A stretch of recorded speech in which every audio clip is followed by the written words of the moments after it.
শিক্ষার্থীদের উপর চাপ কমাতে এবং শিখন ঘাটতি কাটিয়ে উঠতে মাধ্যমিক শিক্ষায় বড় ধরনের পরিবর্তন আনার সুপারিশ করেছে অন্তর্বর্তী সরকারের পরামর্শক কমিটি। এতে পাবলিক পরীক্ষা মাত্র ৫টি বিষয়ে সীমিত রাখা এবং দ্বাদশ শ্রেণী পর্যন্ত সার্বজনীন শিক্ষা নিশ্চিত করার প্রস্তাব দেওয়া হয়েছে।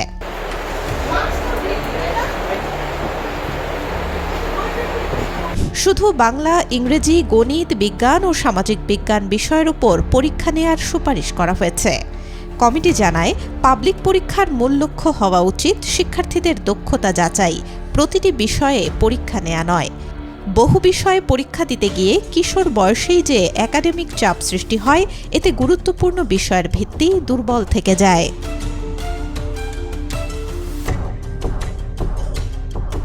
প্রস্তাব অনুযায়ী ডিজিটাল প্রযুক্তি, ধর্ম, শরীরচর্চা ও চারুকলার মতো বিষয়গুলোতে লিখিত পরীক্ষা নেওয়া হবে না।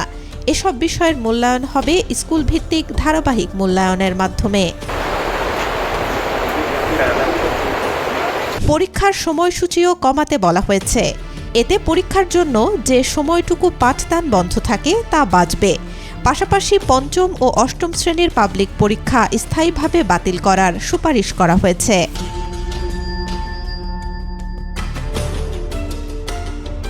নবম শ্রেণী থেকেই বিজ্ঞান, মানবিক ও ব্যবসায় শিক্ষা বিভাগে শিক্ষার্থী বিভাজনের বিরোধিতা করেছে কমিটি।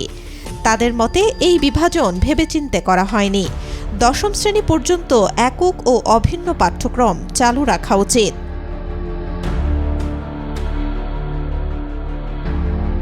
প্রাক প্রাথমিক থেকে দ্বাদশ শ্রেণী পর্যন্ত শিক্ষা ব্যবস্থাকে একক মন্ত্রণালয়ের অধীনে আনা এবং ষষ্ঠ থেকে দ্বাদশ শ্রেণীকে মাধ্যমিক স্তর হিসেবে ঘোষণা করার সুপারিশ করা হয়েছে।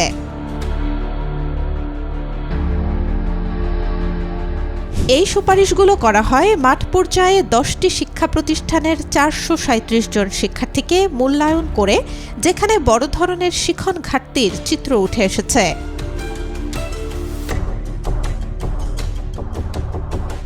মূল্যায়নে দেখা যায় 71.4% শিক্ষার্থী গণিতে পাস নম্বর তুলতেই ব্যর্থ হয়েছে, আর 55.4% শিক্ষার্থী ইংরেজিতে পাশের মানদণ্ডে পৌঁছাতে পারেনি।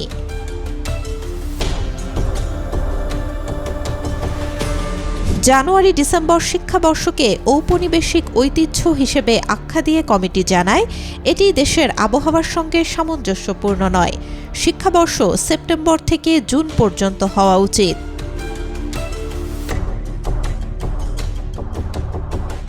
তাদের মতে জুলাই ও আগস্ট মাসে দীর্ঘ ছুটি রাখা উচিত, কারণ এ সময় বর্ষায় শিক্ষা কার্যক্রম ব্যাহত হয়। সেপ্টেম্বর থেকে শিক্ষাবর্ষ শুরু হলে শীতকাল জুড়ে নির্বিঘ্নে পাঠদান সম্ভব। এমনকি 45 মিনিটের ক্লাস ব্যবস্থাকে প্রশ্নবিদ্ধ করা হয়েছে। বলা হয়, এটি একটি যান্ত্রিক রুটিন যা শেখার প্রক্রিয়াকে ব্যাহত করে।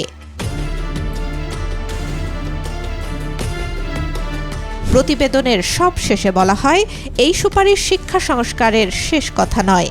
আসল কথা, শিক্ষার সংস্কার ও উন্নয়ন অবহেলিত হয়ে এসেছে। এই অবহেলার অবসান ঘটাতে হবে। Desk report, B news 24।